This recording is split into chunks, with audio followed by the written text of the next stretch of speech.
आसरे भुवनेश्वर खंडगिरी यात्रा देखिए मागणा मटन भात दिखाऊँ रानी पंडा मागणा मटन दौरान लोक खाली खाइबे खाली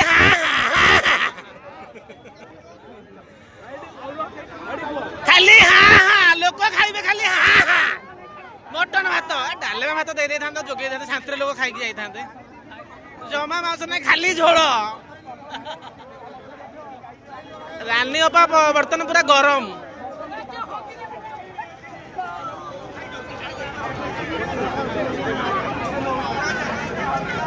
कई पाऊना खाली खाइबे बोली खाली हाथ बढ़ा क्या मिलूनी अरे कुआड़े मटन भात योग्य हम किलो 900